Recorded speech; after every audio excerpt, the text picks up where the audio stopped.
নমস্কার। আমাদের আজকের এই বিশ্লেষণে আপনাদের সবাইকে স্বাগতম। আমাদের কাজ যদি আপনাদের ভালো লেগে থাকে তাহলে অবশ্যই চ্যানেলটি লাইক এবং সাবস্ক্রাইব করবেন। কমেন্ট করে নিজেদের মতামত জানাতে পারেন। আর সর্বশেষ আপডেট পাওয়ার জন্য আমাদের হোয়াটসঅ্যাপ গ্রুপেও যোগ দিতে পারেন। আপনাদের এই সমর্থনটুকুই কিন্তু আমাদের এগিয়ে চলার অনুপ্রেরণা। তো চলুন আজকের মূল আলোচনায় যাওয়া যাক। শেয়ার বাজারে আমরা সবাই একটা কথা খুব শুনি, তাই না? যে যত বেশি ঝুঁকি তত বেশি লাভ। আজকে আমরা এই ধারণাটাকেই একটু কাটাছেঁড়া করে দেখব, বিশেষ করে আমাদের বাংলাদেশের বাজারে প্রেক্ষাপটে এটা আসলে কতটা সত্যি। আচ্ছা, সোশ্যাল মিডিয়াতে তো প্রায়ই দেখা যায় কোনো ইনফ্লুয়েন্সার একটা ভাইরাল ছবির জন্য একেবারে পাহাড়ের কিনারে গিয়ে দাঁড়িয়েছেন।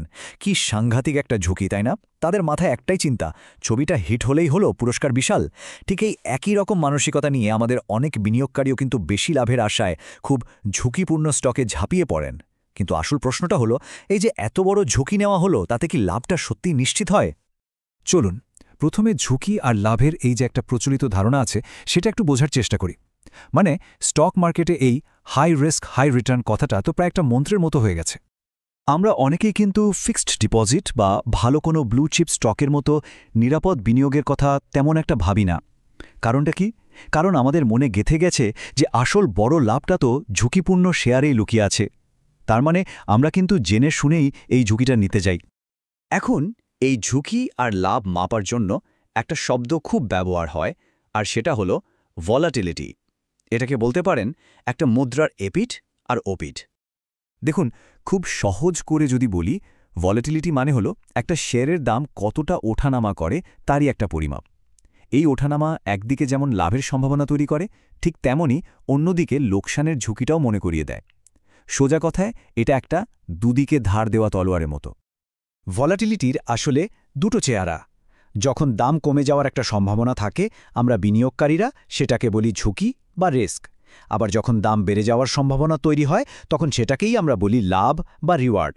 মজার ব্যাপার হলো, আমরা লাভের দিকটা দেখেই সবচেয়ে বেশি উৎসাহিত হই, কিন্তু ঝুঁকির দিকটাতেই ভয় পাই। একটা ছোট্ট উদাহরণ দিই, তাহলে ব্যাপারটা আরও পরিষ্কার হবে। ধরুন একটা শেয়ারের দাম ১০০ টাকা, আর সেটার ভলাটিলিটি ১৫%। এর মানে কি? এর মানে হলো শেয়ারটার দাম ৮৫ টাকা থেকে ১১৫ টাকার মধ্যে ওঠানামা করার সম্ভাবনা রাখে। এখানে কিন্তু লাভ বা লোকসান দুটোই একটা নির্দিষ্ট সীমার মধ্যে থাকছে।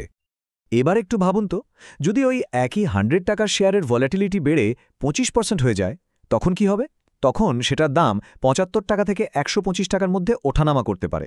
মানে একদিকে যেমন ২৫ টাকা লাভের সুযোগ আছে, ঠিক তেমনই ২৫ টাকার লোকসানেরও একটা বড় ঝুঁকি আছে। অর্থাৎ ভলাটিলিটি বাড়ার সাথে সাথে সম্ভাব্য লাভ আর লোকসানের ব্যবধানটাও কিন্তু অনেক বেড়ে গেল। আর এখানেই কিন্তু আসল খেলাটা শুরু। চলুন এখন দেখি কেন এই অতিরিক্ত ভলাটিলিটির পেছনে ছোটাটা একটা বড় ফাঁদ হতে পারে। মূলত তিনটে বড় কারণ আছে যার জন্য উচ্চ ভলাটিলিটি একটা ফাঁদের মতো কাজ করে। প্রথমটা হলো লোকসান থেকে ফিরে আসার কঠিন গণিত, দ্বিতীয়টা হলো আমাদের আবেগের বশে নেওয়া ভুল সিদ্ধান্ত, আর তৃতীয়টা লাভ লোকসানের মধ্যেকার বিশাল ব্যবধান। প্রথম এবং সবচেয়ে গুরুত্বপূর্ণ কারণটা কিন্তু গণিত।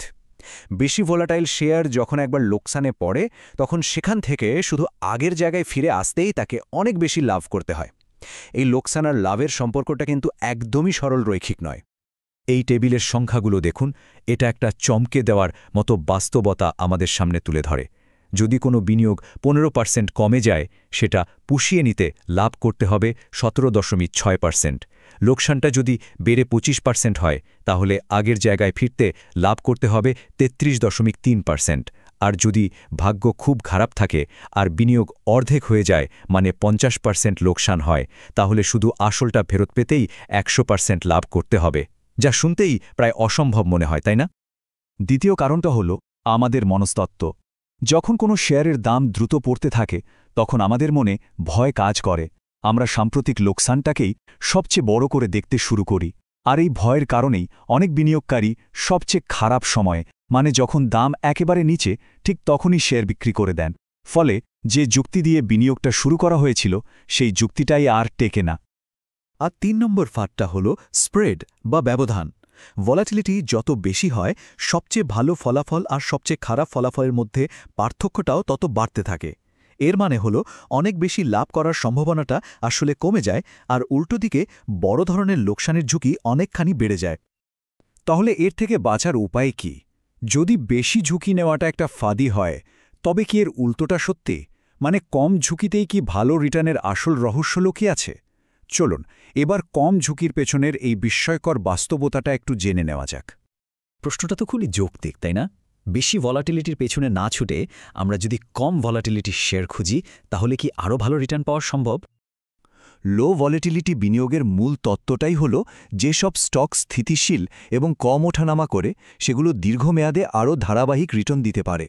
যদিও আমাদের দেশে মানে বাংলাদেশে আনুষ্ঠানিকভাবে কোনো লো ভলাটিলিটি ইন্ডেক্স নেই, কিন্তু এই কৌশলটা ডিএসই এর বিনিয়োগকারীদের জন্য খুবই প্রাসঙ্গিক এবং গুরুত্বপূর্ণ। একটা সাধারণ চিত্র দেখা যাক। যখন ডিএসইতে মার্কেট কারেকশন হয় বা বাজার পড়ে যায়, তখন কি হয়?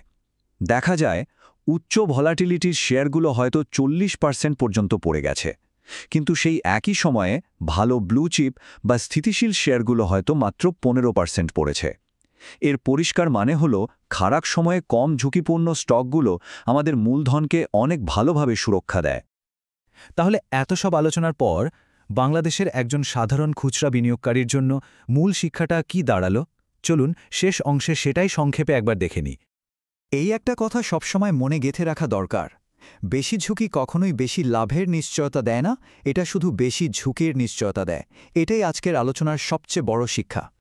তাহলে আজকের আলোচনার মূল বিষয়গুলো যদি একবারে বলি, প্রথমত ভোলাটিলিটির দুটো দিক আছে, ঝুঁকি এবং লাভ।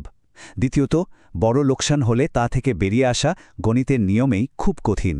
তৃতীয়ত কম ভোলাটিলিটির স্টক মূলধনকে রক্ষা করে এবং দীর্ঘমেয়াদে ধারাবাহিক রিটার্ন দিতে পারে। তাই সবশেষে বলবো, শুধু সম্ভাব্য লাভের দিকে না তাকিয়ে কতটা ঝুঁকি নেওয়া হচ্ছে সেদিকে মনোযোগ দেওয়াটাই সবচেয়ে জরুরি। আজকের আলোচনা শেষ করার আগে এই প্রশ্নটা সবার জন্য রেখে গেলাম। নিজের পোর্টফোলিওটার দিকে একবার ভালো করে তাকিয়ে ভাবুন তো, আপনার বিনিয়োগের কৌশলটা আসলে আপনার জন্য কি নিশ্চিত করছে, ঝুঁকি নাকি লাভ?